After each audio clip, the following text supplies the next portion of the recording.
Hello, in this video we're going to talk about the parameter settings and options you have for the pip ripper indicator. Here I have it running on a daily chart of the pound Swiss franc, and let's take a look at those indicator settings. Some of them are pretty intuitive and easy to grab, like this one for instance. The MA length is 80, default MA length. This is the MA, and we use it for determining when buy signals are valid. Buy signals are valid when price is closing above the MA. Sell signals are going to be printing when price closes below the MA. The separation is really just a separation distance between the arrows, in this case a buy arrow, and the price that you're the low price of the bars. So it's a multiplier. So if you increase this, it'll get larger. The separation distance will get further out. If you make it 0, price the arrows will go right on the low or the for a buy signal, they'll go on the low of the bar. For a sell signal, they'll be on the high of the bar. If you set this to 0, any distance greater than that, it starts moving the arrows away. The default value is 5, so it gives a little space right off the bat. Buy arrow character and sell arrow character. Now these are called wingding numbers. These are wingdings, believe it or not. And wingdings can be found, a whole list of them can be found if you open up the MT4 editor. If you go to the MT4, the meta editor, you'll see here in the dictionary, you're going to want to search for wingdings, or you can look under the standard constants. So wingdings right here.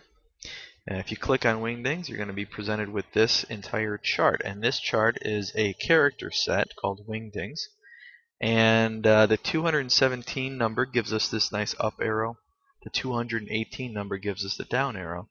So if you enter a different number, if you want to choose a different arrow color, like perhaps this is a solid 233 is an up arrow, 234 is a down arrow. If you enter those numbers into these fields, you will get those characters to appear. The buy alert sound enabled. Enable buy alert sound. True or false? Do you want to have the wave file, the buy wave, played whenever we have a buy signal? Do you want to enable the sell sound? Very simple, true or false value there, and the wave file specified here. These wave files have to be found in your MetaTrader 4 directory. Do you want to enable a pop-up? So when there's a buy signal, do you want to have an alert box pop up with that information concerning the signal? True or false? And same thing for enabling a sell alert pop-up. Now the last one here, parameter is called plot on open of bar.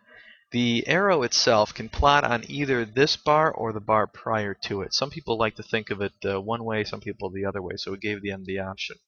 Let me just go over the description here. This little piece of text right here is going to describe what we're looking at. So if we set this to true, as the default value is, the arrow is going to plot on the bar after the signal bar. See, this red bar right here is actually the signal bar. When this bar closes, then the pattern could be validated or invalidated. So this is the bar that's critical. And when that bar closes, then we get a signal. So the question is, do we want to print the arrow on that bar or the bar after it, the bar that just started? Okay.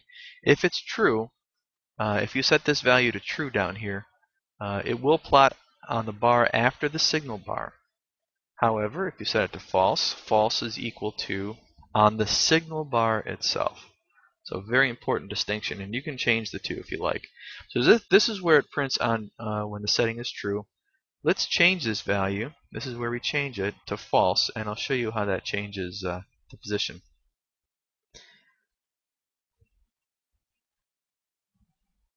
It's got a tick. You need one tick of data to come in here. Might be too quiet. I'm sorry, no, it did change. Here we go. So we have the blue arrow now is on the close of this bar. So when that bar closed out, that arrow printed there. If we change that back,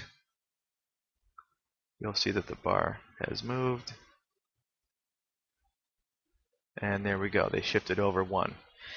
That's about it. Please let us know if you have any questions, and appreciate it. Thank you very much.